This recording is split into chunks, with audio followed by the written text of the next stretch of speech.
நீங்க ஒன்றிய அரசு தரக்கூடிய திட்டங்கள் என்னென்ன தெரியுமா? 100 நாள் வேலை திட்டம், அப்புறம் பிரதமர் வீடு கட்டும் திட்டம். இந்த 100 நாள் வேலை திட்டத்துக்கு முழுக்க அவங்க தான் பணம் தரணும்.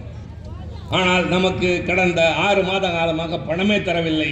ஆனால் தமிழ்நாடு அரசு உங்களுக்கு வேலையும் தருகிறது, பணமும் தருகிறது. இந்த அரசை விமர்சிக்கிறார். அது மாதிரி பிரதமர் வீடு கட்டும் திட்டம் என்று சொல்கிறார்கள். அவங்க தருவது வெறும் 1.5 லட்சம், நம்ம தருவது 6 லட்சம் ரூபாய். நாங்க கட்டி கொடுத்துக்கிட்டே இருக்கோம், அவங்க தருவது இல்லை. இதை கேட்டா தவறா? இதை பேசினால் குற்றமா?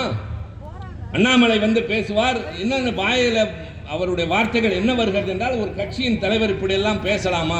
ஒரு மாநிலத்தின் முதலமைச்சரை, ஒரு பெரிய கட்சியின் தலைவரை என்ற கோபம் எங்களுக்கு வருகிறது. ஆனால் பதிலுக்கு அப்படி பேச முடியாது. காரணம், நாங்கள் வளர்வது அண்ணா அறிவால். இந்தி பேசுகிறவன் எங்களுக்கு எதிரி அல்ல. எங்கள் மீது திணிப்பதை நாங்கள் ஏற்க மாட்டோம். உலகத்தின் மூத்த மொழிகளில் முதன்மையான மொழி என் தாய்மொழி தமிழ் மொழி. இந்தி எப்போது தோன்றியது? 300 ஆண்டுகளுக்கு முன்னால். சமஸ்கிருத மொழியும் கரிபோல்ட் என்ற மொழியும் சேர்ந்து உருவான ஒரு கலப்பு மொழி, சொந்த எழுத்து கிடையாது. ஆனால் எங்களுடைய மொழி எவ்வளவு பழமையானது என்பதை இன்றைக்கு நிரூபித்திருக்கிறோம். ஆதி காலத்தில் மனிதன், கற்கால மனிதன், கற்களை மட்டுமே ஆயுதமாக பயன்படுத்தினான்.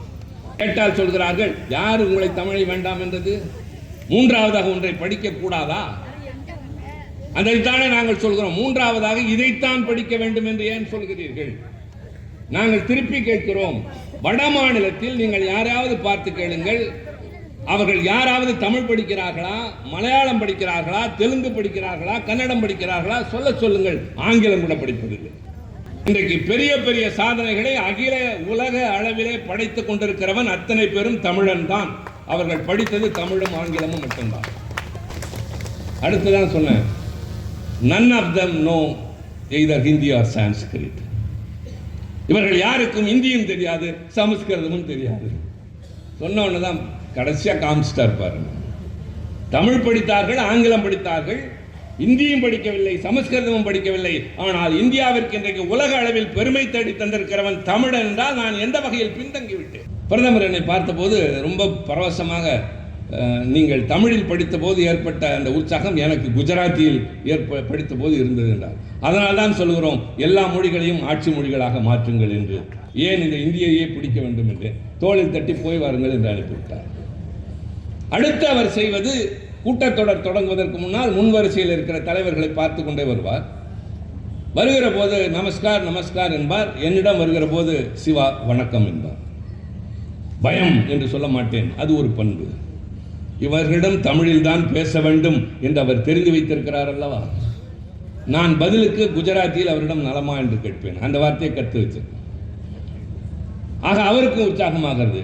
எதற்காக என்றால், நான் இன்னொரு மொழியை வெறுக்கிறவன் அல்ல. ஆனால் என் மொழிக்கு ஊர் என்று சொன்னால் உயிரையும் தர தயாராக இருக்கிற கூட்டம் தமிழ்நாட்டில் இருக்கிறது. சுருக்கமாக சொல்கிறோமே, இந்த நாட்டினுடைய பொருளாதார தத்துவம் என்பது, அங்கேயும் சொன்னேன் இங்கேயும் சொல்கிறேன், ஏழை பிச்சைக்காரனாகிறான், பணக்காரன் சீமானாக மாறுகிறான். The rich getting richer and poor becoming poorer. இதுதான் அவருடைய பொருளாதார திட்டம். ஆனால் இங்கே ஏழைகளின் நிலை உயர்கிறது, நடுத்தர வர்க்கத்தினுடைய தரம் கூடுகிறது. வசதியானவர்களை நாங்கள் துன்புறுத்துவதில்லை. அவர்கள் ஒரு புறம் தங்களுடைய தொழிலை பார்ப்பதற்கும் துணை நிற்கிறோம் என்றால், எல்லோரையும் சமமாக கருதுகிற அந்த கண்ணோட்டம் நிறைந்த ஆட்சி திராவிட முன்னேற்ற கழகத்தின் ஆட்சி. இந்திய நாட்டின் பிரதமர் ஐயா நரேந்திர மோடி சென்று டொனால்ட் ட்ரம்பை பார்த்து பேசிவிட்டு வந்தாரே தவிர, இந்த கைதி இப்படி அனுப்பப்படுகிற மரியாதையாக அனுப்புங்கள் என்று கேட்கிற தைரியம் இல்லை.